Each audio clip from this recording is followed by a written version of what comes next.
단호히 대응하겠다고 천명했습니다. 민주당 이재명 대표가 오늘 공직선거법 위반 혐의 사건 재판에 처음 출석합니다. 당내에선 체포동의안 이탈표의 배우를 이낙연 대표로 지목하며 영구 제명을 요구하는 청원에 4만 명 넘게 동의하는 등 이른바 이재명 사법 리스크를 둘러싼 내용이 확산되고 있습니다. 국민의힘 당권 주자들이 오늘 TV 토론회를 끝으로 3주간의 본경선 일정을 마칩니다. 과반 승리 또는 결선 투표로 갈지를 결정할 표결 결과는 오는 8일 전당대회에서 공개됩니다. 조합원이 1000명 이상의 노동조합은 공인회계사에게 회계 감사를 맡기는 등 노조 회계의 투명성을 높이는 방안을 정부가 추진합니다. 이상 이 시간 주요 뉴스입니다. 바이든 미 행정부가 새로 내놓은 사이버 국가안보 전략에서 북한과 중국, 러시아, 이란을 사이버 위협국으로 규정했습니다. 특히 북한이 암호화폐 탈취와 랜섬웨어 공격 등을 통해 핵 개발 자금을 조달하고 있다며 강력히 대응하겠다고 밝혔습니다. 워싱턴 김양순 특파원입니다. 미국이 보유한 전략폭격기 등 미국의 전략 자산을 우리나라에 제공해 북한의 핵 위협을 억제한다는 개념의 대북 확장 억제와 관련해 한국과 미국이 새로운 협의 구조를 논의하고 있다고 미 국방부가 밝혔습니다. 미국이 제공하는 확장 억제 전략의 운용 계획뿐 아니라 위기 상황에서 한미 간 실행을 담보할 강력한 협의 구조를 구축하겠다는 겁니다. 레트너 차관보는 이어 한미가 최근 몇 달 동안 확장 억제 강화를 위해 집중해왔다며 최근 한반도에서 전개된 미국 공격기들 자산과 확장 억제 수단 운용 연습 등을 사례로 들었습니다. 한미 연합훈련의 목표는 북한의 도발을 억제하는 데 있다고도 강조했습니다. 바이든 행정부는 새로 발표한 국가사이버 안보 전략에서 북한이 암호화폐의 탈취와 랜섬웨어 공격 등을 통해 핵개발 자금을 조달하고 있다며 주요 사이버 위협으로 지목했습니다. 이 같은 사이버 범죄 네트워크를 선제적으로 해킹해 파괴하거나 해체하는 등 국가 안보 차원에서 다루겠다고 강경 대응 방침도 천명했습니다. 한편 미 국방부는 북한이 한미 연합훈련에 반발해 미군 기지를 공격하겠다 위협한 것에 대해 무책임한 수사하며 북한의 도발적 반응과 행동에 대해선 한미가 적절히 대응할 것이라고 잘라 말했습니다. 워싱턴에서 KBS 뉴스 김양순입니다. 북한이 핵실험과 미사일 도발을 중단하라는 국제사회의 요구에 대해 결국 핵 억제력을 포기할 수 없고 핵 무력 건설 여정은 계속될 것이라고 반박했습니다. 주영철 주요 제네바 북한 대표부 참사관은 현지 시각 2일 UN 군축회의에서 비핵화를 먼저 하라는 어떤 협상에도 응하지 않을 것이라고 주장했습니다. 다음 소식입니다. 이재명 민주당 대표 재판이 오늘 시작되는 가운데 이른바 이재명 사법 리스크를 둘러싼 당 내용이 확산되고 있습니다. 체포동의안 이탈표의 배우를 이낙연 전 대표로 지목하며 영구 제명을 요구하는 차원에 이틀 만에 4만 명 넘게 동의했고 체포동의안 가결을 촉구했던 박지원 전 비대위원장 출당 청원은 답변 기준인 5만 명을 넘겼습니다. 이지윤 기자입니다.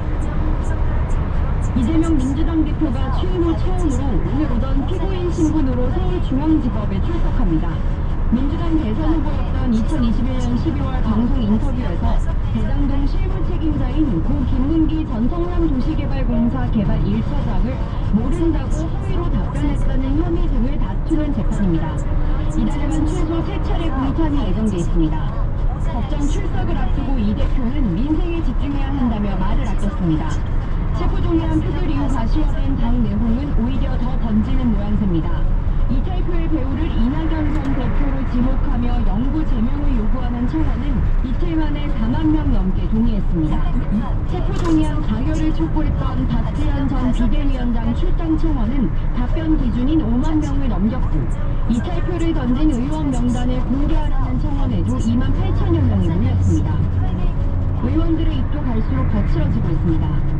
친명계인 김남국 의원은 체포동의안 찬성의 표를 던진 건 동지를 절벽에서 밀어버리는 것과 마찬가지였다고 비판했고 비명계인 이상민 의원은 강성 지지자들의 반란표 색출 움직임에 나치 시대의 기독교 신자를 색출하려고 십자가 밟기를 강요한 것에 비유했습니다. 검찰은 다음 주쯤 대장동 썰름FC 의혹 사건과 관련해 이 대표를 재판에 넘길 걸로 보입니다. 이 대표가 추가 기소될 경우 당직 정지 여부를 둘러싸고 친명 비명의 충돌이 더욱 벌어질 거란 전망이 나옵니다. KBS 뉴스 이지윤입니다. 3월 임시국회가 시작된 가운데 민주당 내 의원 모임인 더 좋은 미래 소속 의원 20여 명이 어제 대구와 하노이로 출국했습니다. 의원들은 KBS 아이 통화에서 당의 진로와 총선 등을 논의하기 위한 예정된 워크숍으로 비용도 의원 각자가 부담했다고 설명했습니다. 국민의힘 양금희 수석 대변인은 3.1절 이재명 방탄국회를 밀어붙이더니 정작 국회는 내팽개치고 단체로 외유를 떠난 것이라고 비판했습니다. 국민의힘 다음 지도부를 뽑는 전당대회 마지막 합동연설회가 어제 수도권을 끝으로 마무리됐습니다. 당권 주자들은 수도권 승리가 곧 총선 승리라며 자신이 승리를 이끌 적임자임을 강조했습니다. 강병수 기자가 보도합니다. 당원 투표를 앞두고 열린 마지막 합동연설에 청년 최고위원들은 어제 공개된 장례찬 후보의 불법 폭주레이싱 의혹 영상을 두고 맞붙었습니다. 이기인 후보는 장 후보가 실명 연예인 소설 논란에 이어 또다시 의혹이 불거졌다며 후보 사퇴를 요구했고, 장 후보는 친구들과 함께 돌아다닌 덕분이라며 불법은 아니라고 맞섰습니다. 당권 주자들도 선거인단 약 40%가 몰린 최대 승부처 수도권에서 자신이 총선 승리 적임자라고 호소했습니다. 안철수 후보는 중도층에 대한 확장성을 토대로 대통령의 성공을 뒷받침하겠다고 했고, 김기현 후보는 서울시장 선거에서 낙선했던 안 후보가 수도권 선거를 지휘하면 또다시 참패할 것이라고 견제했습니다. 반면 황교안 후보는 김기현 후보의 부동산 투기 의혹으로 총선에서 진다면 패배의 책임을 윤석열 대통령이 모두 뒤집어 써야 한다고 지적했습니다. 천하람 후보 역시 김기현 후보를 향해 윤핵관표 공천, 낙하산 공천으로 공천 파동을 일으킬 것이냐고 쏘아붙였습니다. 한편 당과 선관위, 대통령실 모두 불공정하다고 한 안 후보의 주장을 두고도 여진이 이어졌는데, 대통령실은 전당대회에 끌어들이지 말라는 게 왜 문제냐고 반문했습니다. 당권 주자들은 오늘 TV 토론회를 끝으로 3주간의 본경선 일정을 마칩니다. 과반 압승이냐 아니면 결선 투표로 이어지느냐, 결과는 8일 전당대회에서 공개됩니다. KBS 뉴스 강병수입니다. 우크라이나와 가까운 러시아 서부 지역에서 무장 집단과 러시아군이 교전을 벌였습니다. 러시아는 무장 집단을 우크라이나 민족주의자들로 지목했는데 우크라이나는 자신들의 소행이 아니라고 부인했습니다. 베를린 유호윤 특파원입니다. 러시아 연방보안국은 우크라이나와 가까운 러시아 서부 부산스크주에 우크라이나 민족주의자들이 침투해 러시아군과 교전을 벌였다고 밝혔습니다. 러시아 부산스크 주지사는 우크라이나 무장그룹 공격으로 1명이 숨지고 어린이 1명이 다쳤으며 우크라이나 드론과 박격포 공격에 주택가에 화재가 발생했다고 말했습니다. 러시아 본토에서 민간인 사상자가 발생하는 교전이 펼쳐진 건 매우 이례적인 일입니다. 푸틴 대통령은 공격을 가한 이들을 네오나치, 테러리스트라고 규정하며 강도 높게 비판했습니다. 우크라이나는 자신들의 소행이 아니라고 부인했습니다. 우크라이나 정부 관계자는 러시아 내부투쟁 가능성을 제기하기도 했습니다. 한편 우크라이나에서 반드시 바흐무트를 두고 역전이 펼쳐지고 있습니다. 러시아군은 바흐무트 북쪽과 남쪽에서 맹렬한 공격을 펴고오며 도시 전체 포위를 시도하고 있습니다. 우크라이나는 지원군을 증파하며 바흐무트 사수 의지를 꺾지 않고 있습니다. 하지만 현재 우크라이나가 바흐무트 사수에 어려움을 겪는 상황, 대부분 교착 상태인 최전선에서 러시아군이 최근 유일하게 성과를 거두고 있는 지역이기도 합니다.